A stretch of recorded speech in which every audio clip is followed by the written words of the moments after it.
L'entrée des troupes alliées à Tunis, l'évacuation totale de l'Afrique par l'Axe, confirment le retournement complet de la situation militaire. Les forces les plus aguerries de l'Italie et de l'Allemagne sont vaincues. À l'autre bout du monde, en Extrême-Orient, le retournement s'esquisse aussi aux dépens du Japon. Mais le mythe de la Nouvelle-Asie se perpétue, dans la propagande du moins. Comme pour les puissances occidentales, se perpétue le mythe du retour à l'ère des empires coloniaux.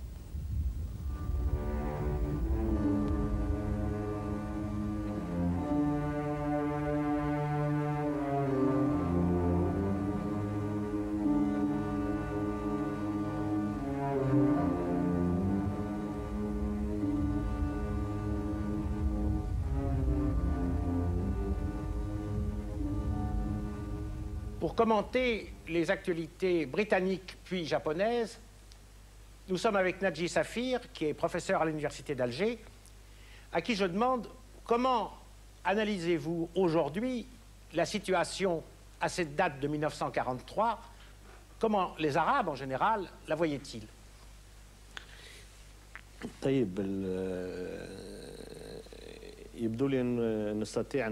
me semble que l'on pourrait faire deux observations de prime abord. Premièrement,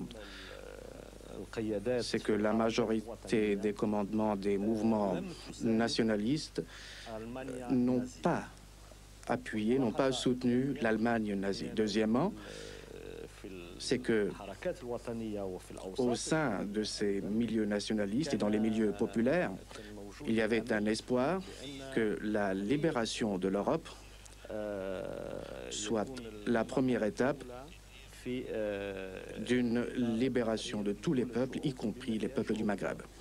Eh bien, nous allons voir les actualités britanniques d'abord, et vous les interromprez quand vous le souhaitez. Here is the world's news in pictures, and this is Pathé Gazette screening it.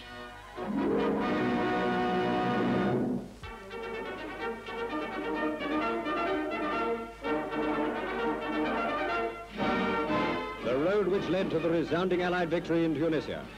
The valleys and hills around Medjez El Bab rumble and shake as our armored divisions bear down to deliver the crippling body blow which sealed the fate of Tunis.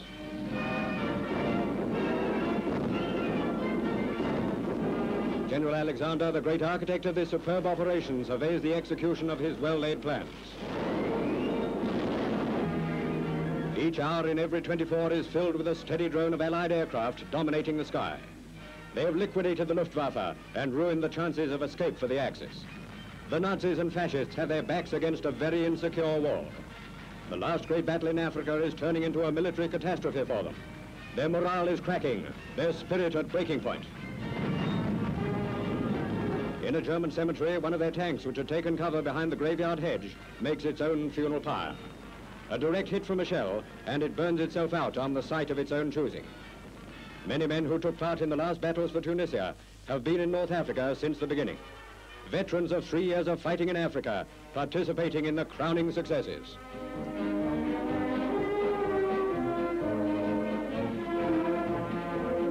Punch-drunk and almost demented by the fury of our attack, groups of dispirited Axis soldiers gave themselves up. The remains of the Africa Corps were becoming infected with the germ of defeat.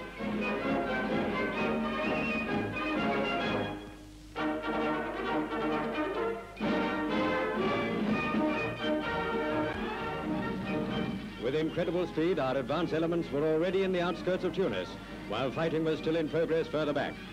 Enemy sappers didn't even have time to mine the roads. Confusion was added to their realization of the utter hopelessness of the situation. The road to Tunis was crammed tight with our transport. Everybody seemed to want to be in first. Wagon loads of wonderfully happy men.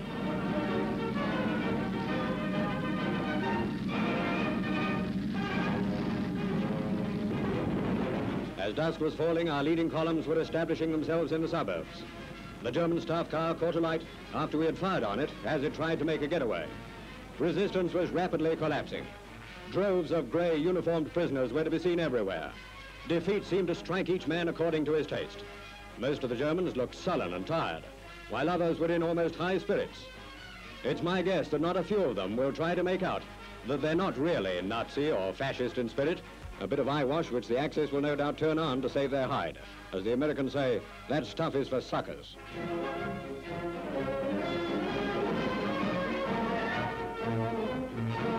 Marched into a large field, the prisoners are given food and drink. Some had been without anything to eat for nearly 2 days. Look at this chap. Somebody ought to give him a kick in the pants.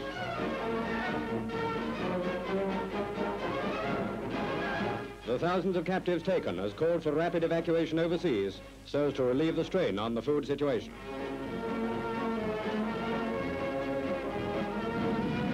A high proportion of the enemy troops were by now giving themselves up wholesale. They began to stream out as we moved in. They'd had too much bombing, too much pressure along their line of retreat. They felt and acted like men completely fed up and glad to throw in the towel. They knew they were finished.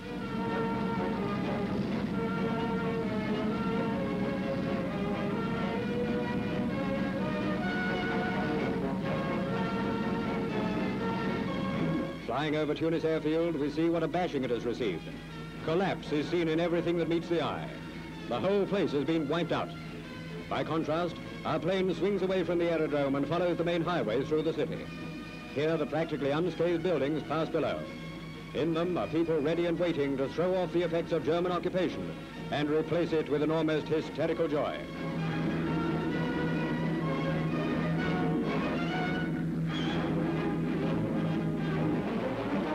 The ruined docks of Tunis from which escape was made impossible. No wonder there was no Dunkirk for the Axis. The doors out of Tunisia were sealed with debris.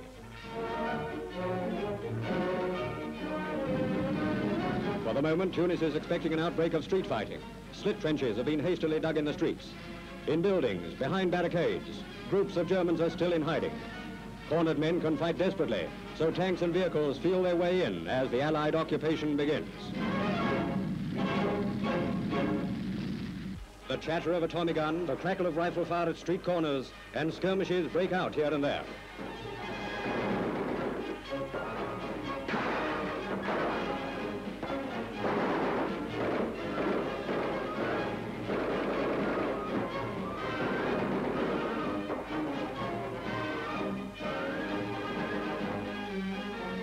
One by one, these last Minutemen are rounded up. In one narrow lane, they try to bring a 75mm gun into action. Snipers were firing from windows. Several civilians scurrying in and out of houses nearly got caught in a crossfire. For a time, Tunis was nervy and on edge.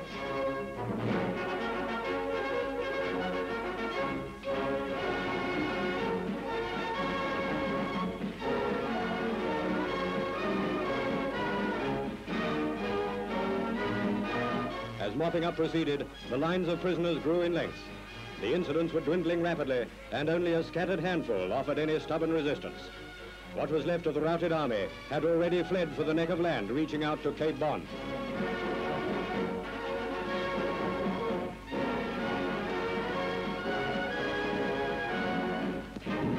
An Allied tank opens up in the last remaining enemy strongpoint, a half-built block of flats in which a suicide squad held out. The quick way to finish them off is by gunfire from 2 Sherman tanks.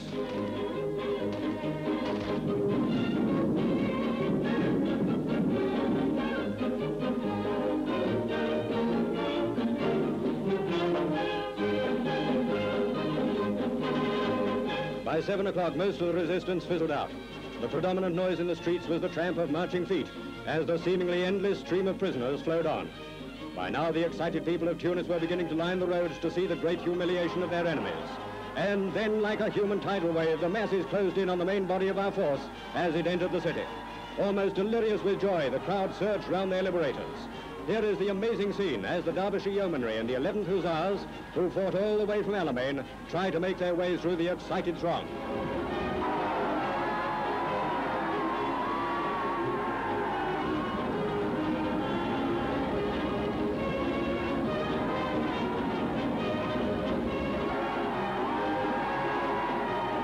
First and 8th Army men find it almost impossible to move through the crowds of men, women and children who shower them with flowers and press gifts upon them. Until half an hour ago, German soldiers were fighting bitterly in these same streets. Hand grenades were being thrown from windows. Now from balconies, it's bouquets instead of bombs, kisses and V signs. A few closely guarded Allied flags begin to appear, and through it all, the ceaseless cheering.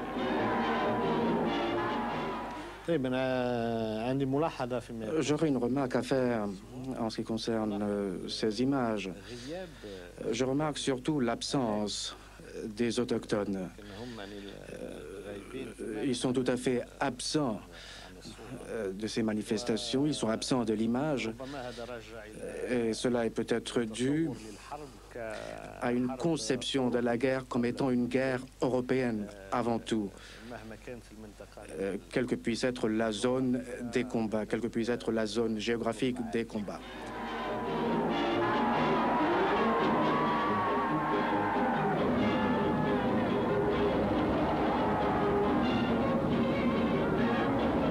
All he has to do is to sit back and be kissed and kissed and kissed.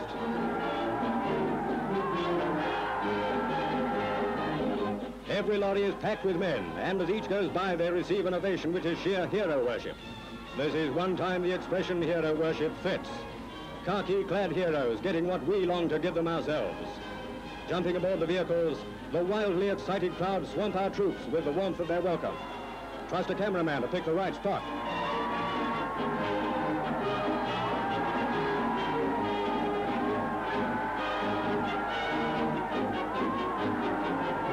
For 3 years, it had not been healthy to possess a Union Jack, a tricolour, or the Stars and Stripes.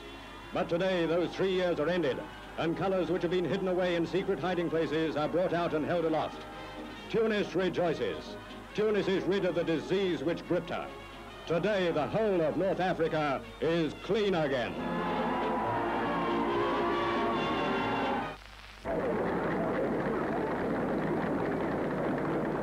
The King as Colonel-in-Chief of the Home Guard at the big display in Hyde Park.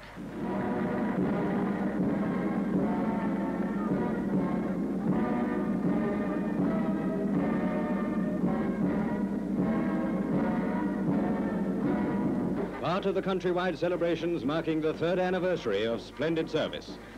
Over 5,000 citizen soldiers drawn from every command in Britain, marching with all the bearing of well-trained soldiers. That they are. Fully equipped battalions with the defense of our homeland in their keeping.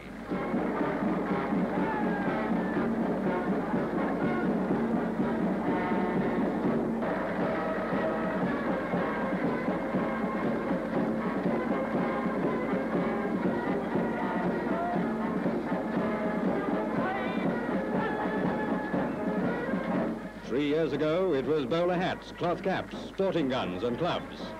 The local defence volunteers have grown from rough and ready beginnings into home guardsmen well versed in the use of modern weapons.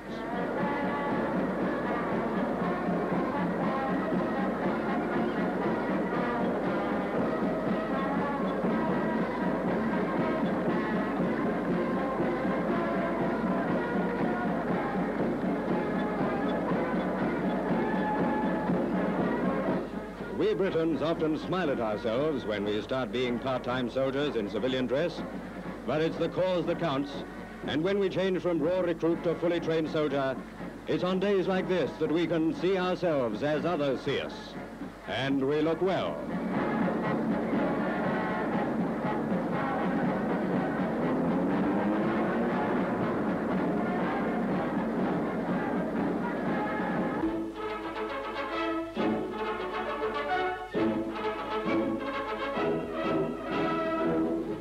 When Allied troops first entered Bizerta, the main body of German troops had already evacuated the town.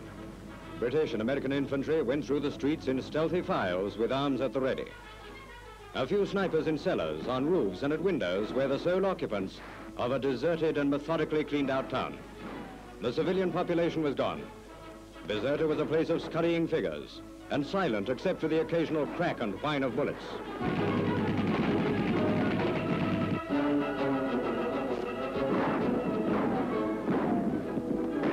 In the main part of the town, hardly a building is left intact. Terrific bombing by British and American aircraft had reduced Bizerta and the airport at Sidi Ahmed to a heap of ruins. Burnt-out hangars and bomb-pitted runways. Among the wrecked aircraft littering the drome was this big transport plane, which had crash-landed against a railway embankment. And the harbour, with its sunken ships, bore equal testimony to the aerial tempest which had swept over and sealed another exit of escape. Light naval units were soon in occupation. The British Navy had a considerable share in this victory. It immediately set about the task of reconditioning the harbor. Seaborne supplies began to come in. Landing barges and vessels with shallow draft enter the harbor. The bed is strewn with sunken Axis supply ships. The docks and wharves are shambles.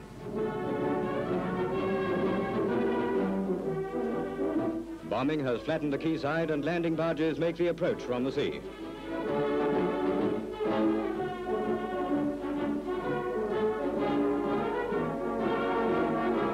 Bizerta starts exporting. Battered and bewildered Axis captives, many of whom had a busy day trying to find someone who has the time to take them prisoner.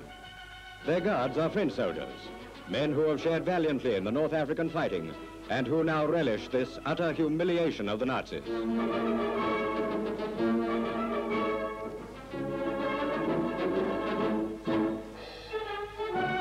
In the Tunisian collapse, 26 German and Italian generals were captured. Here are some of the high priests of Prussianism assembling at an airport for deportation to England. On the field of battle, the Allied armies whipped them all soundly, and now the RAF puts them to bed. There's Kramer and West, Lohmeyer and Kraus, and Uncle Tom Cobley and all.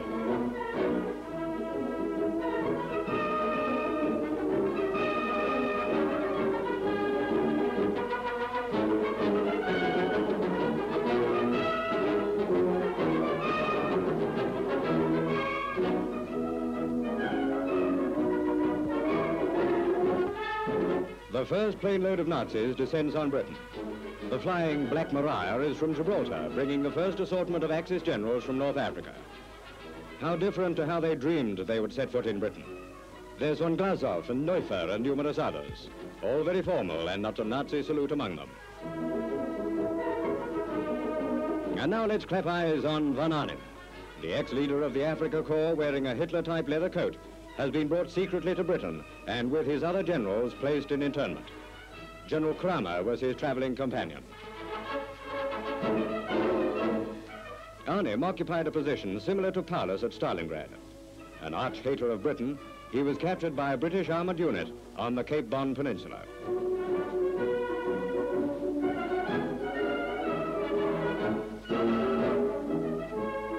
His destination now is a prisoner of war camp where General von Thoma, Rommel's one-time second-in-command, awaits him.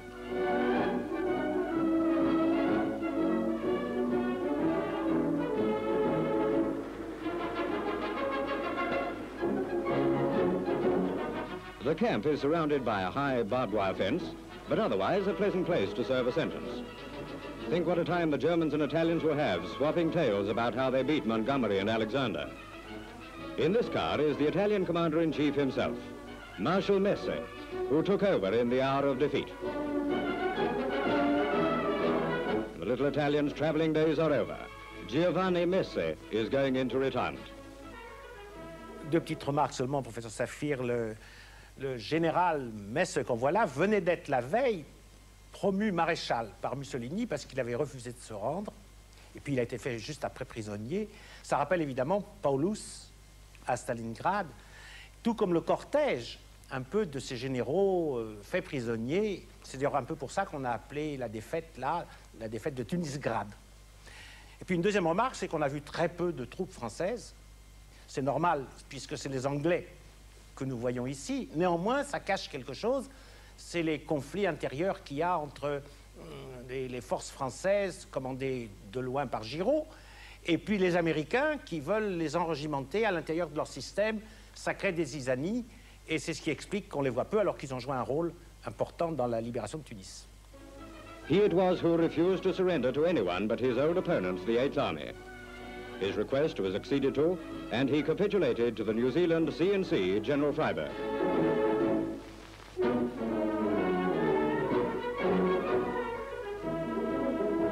So General Messe, von Arnim, Kramer and company are nicely stowed away in a place where they don't sell hacksaw blades.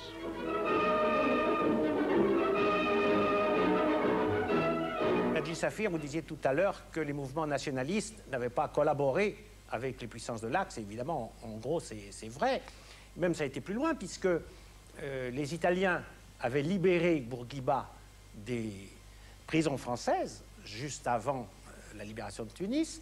Et d'Italie, Bourguiba a mis en garde ses compatriotes en leur disant « Attention, ne vous laissez pas séduire par un soi-disant libérateur italien ou allemand, nous attendrons plus des démocraties. » Alors j'ai envie de vous demander, mais les populations d'abord, elles étaient souvent sympathisantes aux Allemands, comme on l'a vu dans les actualités allemandes.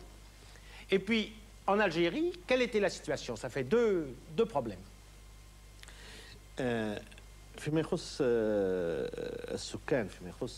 Pour ce qui est des autochtones et des peuples, il est certain qu'il y avait certains slogans qui pouvaient être quelque peu favorables à l'Allemagne, ce qui est tout à fait compréhensible,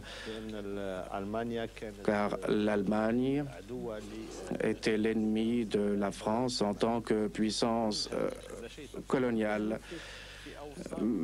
Mais nous sommes là dans des milieux qui ne représentent pas la majorité. Mais pour ce qui est des mouvements nationalistes, tous ces mouvements ont eu des positions claires en ce qui concerne l'Allemagne, l'Italie et le Japon comme puissance ennemie des alliés et de la démocratie. Et ces mouvements appelaient à la méfiance, à la réserve vis-à-vis de tout appui à ces puissances. Et il y a même eu des contacts avec les alliés et notamment avec les Américains, et cela dans le cadre d'une vision à moyen terme et visant la période après la libération de l'Europe. Mais pour ces leaders, comme Bourguiba en Tunisie ou Ferhat Abbas en Algérie, ça ne devait pas être une position facile, en quelque sorte, de demander le retour à un système où domineraient les Français. C'était une position vraiment antidémagogique. C'est certain, c'était des positions à la fois gênantes et embarrassantes. Et à mon avis, cela donne une idée de la clairvoyance, de la vision à long terme et non pas à court terme. Et à mon avis, cela montre bien que ces chefs nationalistes avaient une vision globale et à long terme à la fois. Oui, ils étaient clairvoyants au niveau global, puisqu'ils avaient senti que ce n'est jamais de l'Allemagne ou de l'Italie, et encore surtout pas de l'Allemagne, que pourrait venir leur liberté. Mais est-ce qu'ils ne se faisaient pas des illusions en comptant trop sur l'Amérique?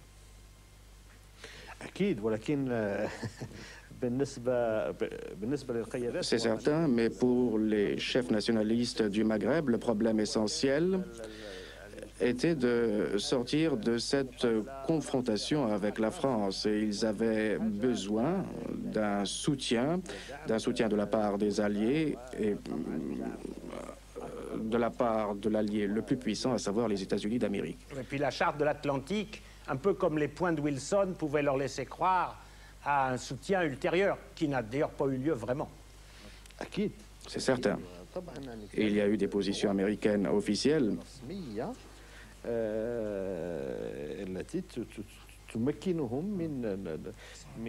qui leur permettaient que les États-Unis soutiendraient les mouvements nationalistes. Et cela, effectivement, nous remet en mémoire les positions du président Wilson à la fin de la Première Guerre mondiale et le principe du droit des peuples à l'autodétermination.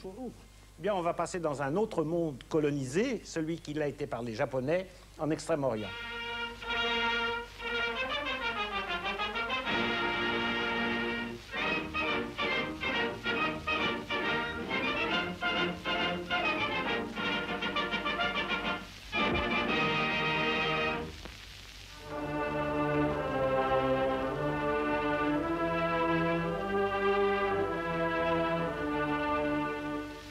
賢くも大元帥陛下の森林を仰ぎ立てまつり、政治無休をこと仰ぎ立てまつる天長節寛平式は、新緑香る4月29日、代々木練兵場において、意図厳粛に執り行われました。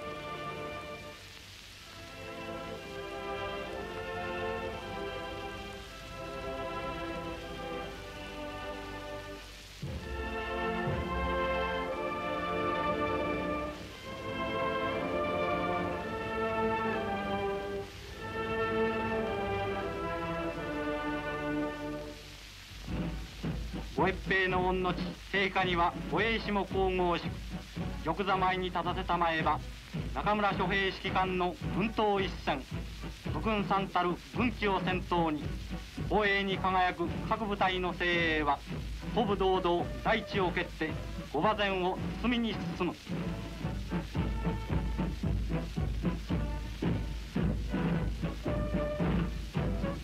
盛況のイブさんとして代々木源頭を圧し、新国日本の限りなき交流を示す勇壮の絵巻は余すところなく繰り広げられたのであります。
賢くも天皇陛下には4月28日、侍従武官上海軍大佐を神奈川県下の一工場にご左遷遊ばされました。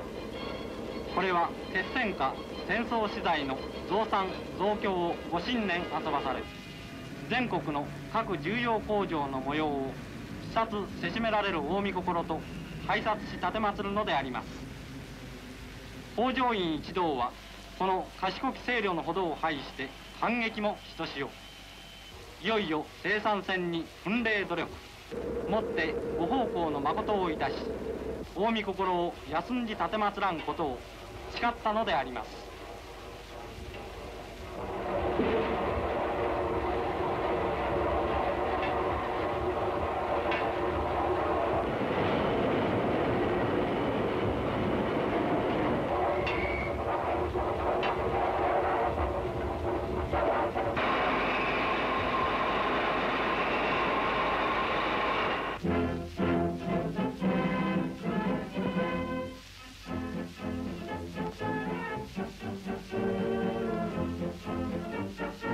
右の者ビルマ幹部候補生隊の家庭を卒業せしことを称す。米英撃滅の戦いが開かれてよりすでに3年、初戦において皇軍と共に決起したビルマ独立義勇軍も、その後皇軍指導のもと今日見るごとき颯爽たる防衛軍に成長を遂げ、その栄えある第1回卒業生を送り出すまでになりました。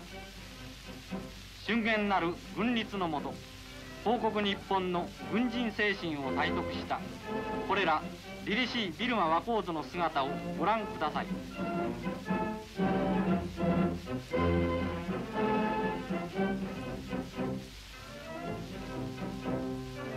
自称に輝く日本刀をしっかと握って立つ優等生8名、誠に頼もしき限りではありませんか。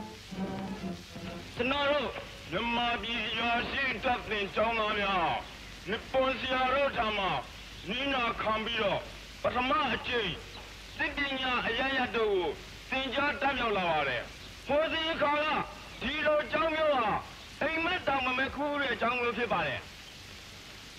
ယခုအခါမှာအခါခွင့်စစ်လို့သင်ကြားရတဲ့အခါမှာမြန်မာလူမျိုးအားလုံးတို့ဟာစိတ်ရောကိုယ်ပါအယိုးကြည်ကြည်အရေးဆုံးဆုံးကျွန်တော်တို့နဲ့ဒိုးတူပေါင်းအသက်ဆုံးရမယ်ဆိုရင်ဗမာပြည်ရဲ့နောင်ရွေးဟာယုံမှားပဲမရှိပါဘူးဒီလိုအခါမှာစိတ်ကိုတန်လေးတန်ချပြီးတော့ Le comportement des Japonais en Birmanie est vraiment typique.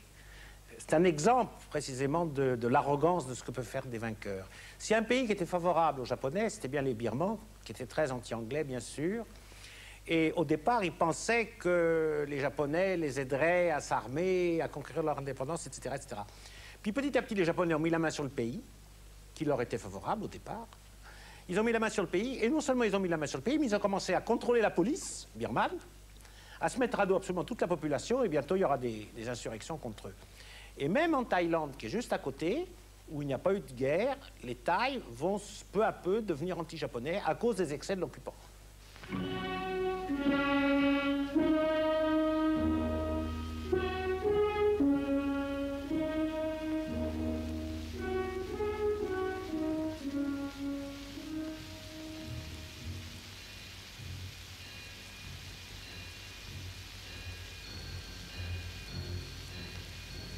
ゴーゴーたる機械のうなりが辺りの山々にこだまする。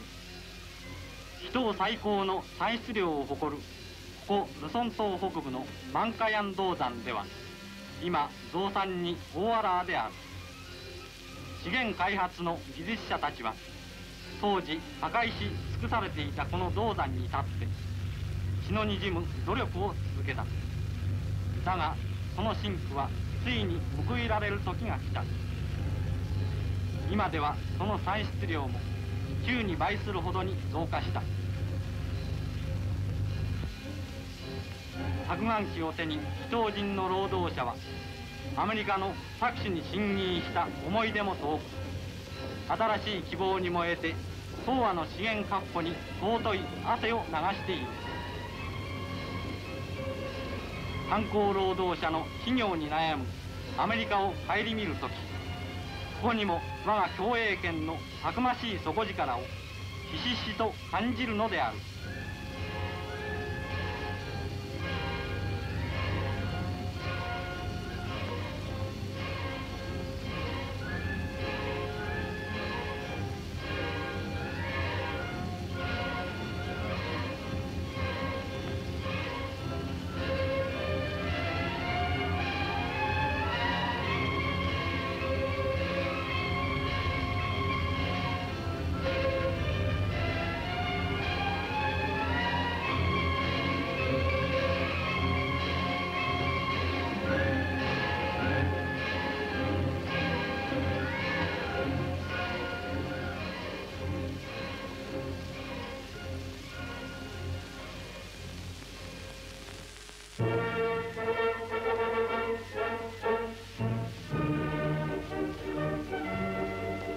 満州国皇帝陛下にはこの度安東地方巡視の御機会をもって我が朝鮮平安北道の地に魚林5月5日鴨緑江水泡発電所にならせられ、血栓下1000万工業の原動力たる水力発電の実況をつぶさにご視察あらせられました。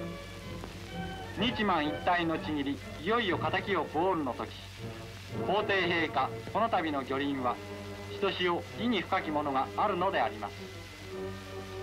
この光栄に輝く水泡ダムはその功を起こしてよりすでに6年、従業延べ人員3000万、総工費は実に2億4000万円に及ぶと言われています。貯水池は琵琶湖の約半分、霞ヶ浦の2倍にあたる水を満々とたたえ、鴨緑江の流れをせき止めて立つその偉業が本年完成の暁は敵米国が誇るボルダーダムもその容量においてはるかに及ばず。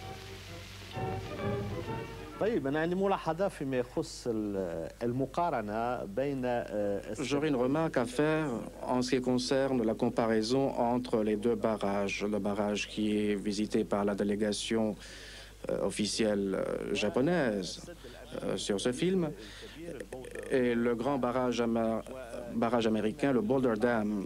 Et il me semble que la comparaison entre les deux barrages met en évidence l'aspect technologique dans la concurrence entre le Japon et les États-Unis et qui existe jusqu'à nos jours.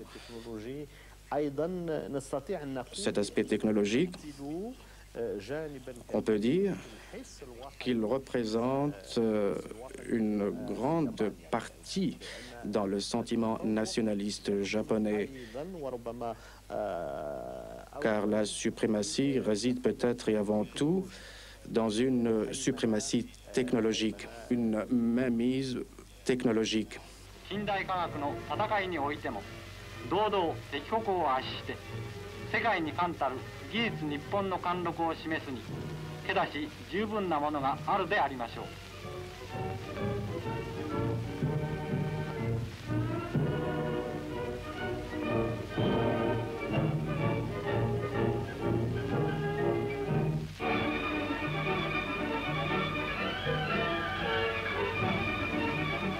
東条首相兼陸将は秘湯の軍場およびいよいよ建設的段階に入った軍政状況を視察し、合わせてバルガス行政長官ら秘湯要人と各異なき懇談を遂げるため5月5日マニラを訪問しました。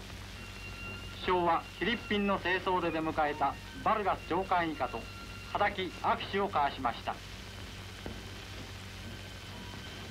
今回首相のマニラ訪問は南方占領地初の訪問として未曾有の壮挙というべく、先の中国および満州国の訪問とともに大東亜戦争の必勝体制の強化に寄与するところ多大なものがあります。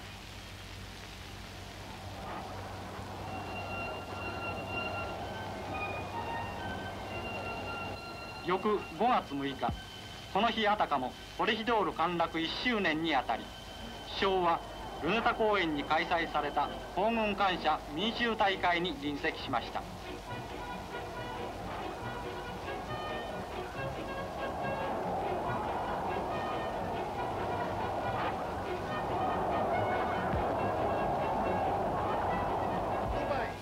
バルガス長官は1800万の秘湯民衆を代表して感謝の辞を述ぶ。続いて首相は親しく30万改修を前に烈烈たる激励の演説を行いました。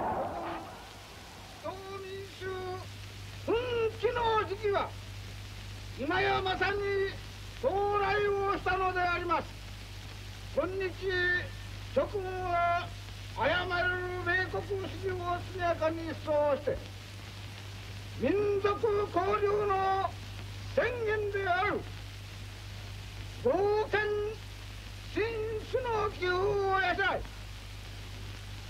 大東亜民族の真の姿に立ち返られんとしておるのであります。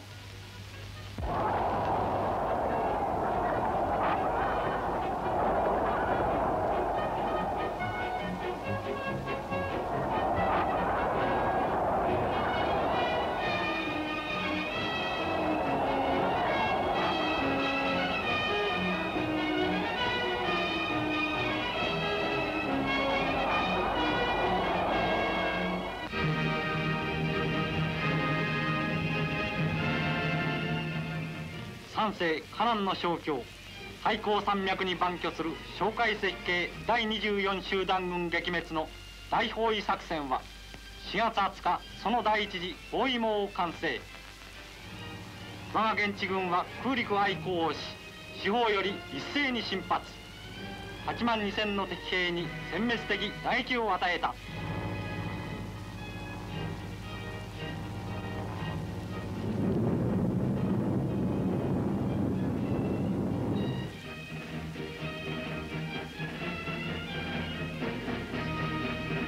三世特有の我がたる瞬間、道なき道を切り開き、皇軍は排敵を追って鉄の包囲をいよいよ縮める。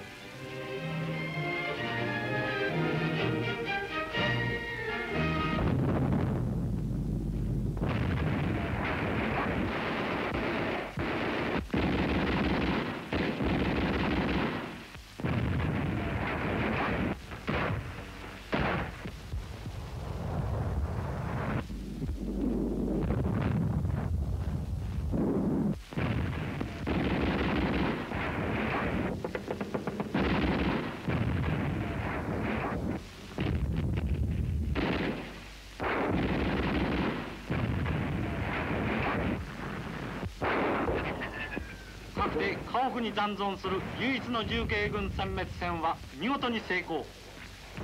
新編第5軍長孫前衛以下7600に上る捕虜の増加は重慶抗戦力の低下を如一に示すものであります。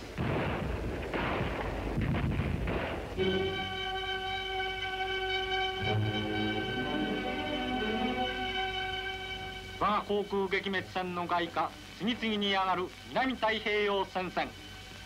4月14日我が海足はニューギニア島ミルン湾およびラビオ九州敵輸送船11隻を撃沈、敵機50機以上を撃墜破。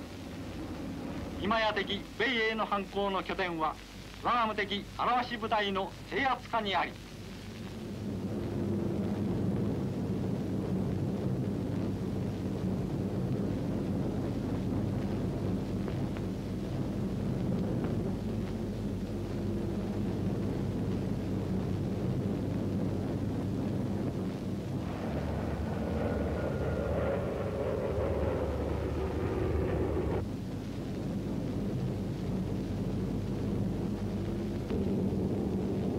の表には天敵必殺の決意あふれ、高度をとってチョーク南海の空をつく。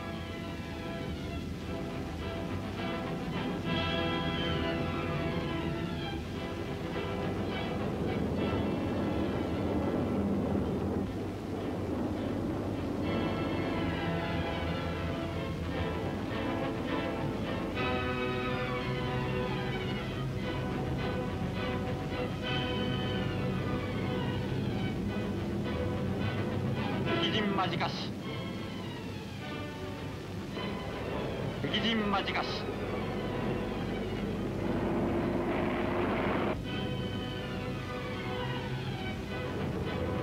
眼下に逃げ惑う敵輸送船団。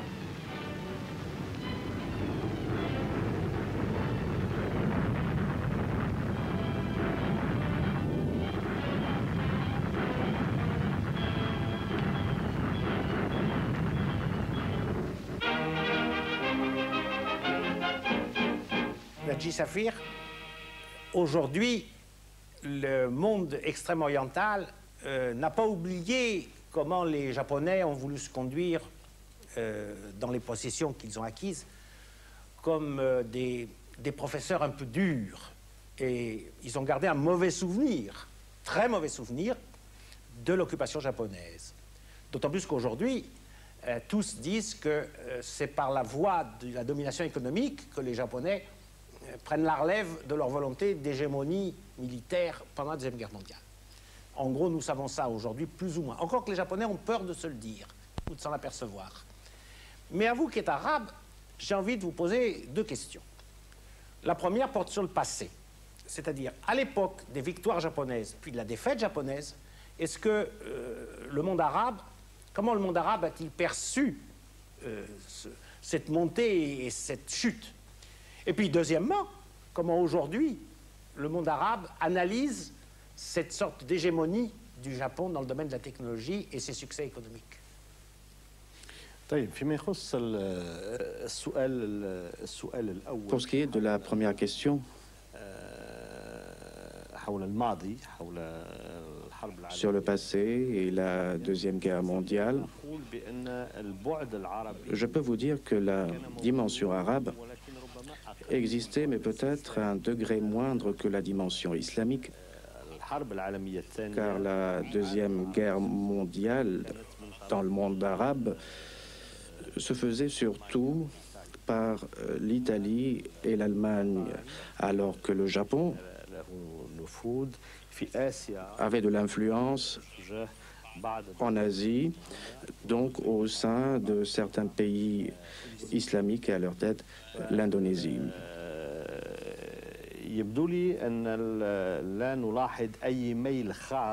Je pense donc qu'il n'y avait pas d'inclination particulière vers le Japon.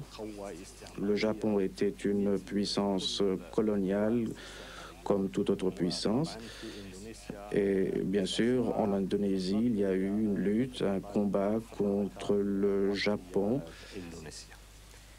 Mais Pour ce qui est du présent, il se peut que la conception soit tout autre, et cette conception est que pour la première fois, une puissance non occidentale, non européenne, à partir de ses valeurs propres, de son patrimoine et de son passé, a pu devenir une puissance économique et militaire à l'échelle mondiale. Je crois que c'est la perception générale dans le monde arabe. Il y a aussi un sentiment que le Japon a ouvert une voie que le monde arabe peut suivre comme moyen pour recouvrer son prestige. Mais c'est une voie qui peut être difficile. Il s'agirait de l'exemple japonais qu'il ne s'agit pas d'imiter, mais qui est une sorte qui ouvre des possibilités virtuelles. Mais là bien sûr, vous avez parlé en arabe. Bon, mais et si je vous pose la question pour les gens qui sont plus musulmans qu'arabes, est-ce qu'ils voient la même chose, même problème, de la même façon? Je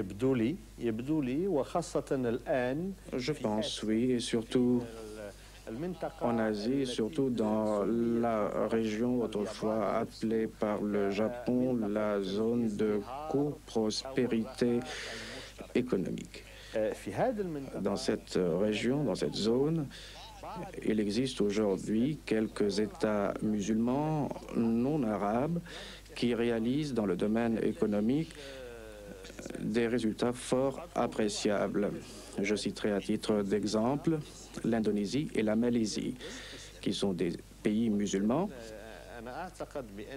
Et je pense que l'exemple du Japon est bon non seulement pour le monde arabe, mais également pour tout le monde islamique. Et les musulmans intégristes en Iran ou ailleurs, quelle est leur attitude vis-à-vis des problèmes de l'économie?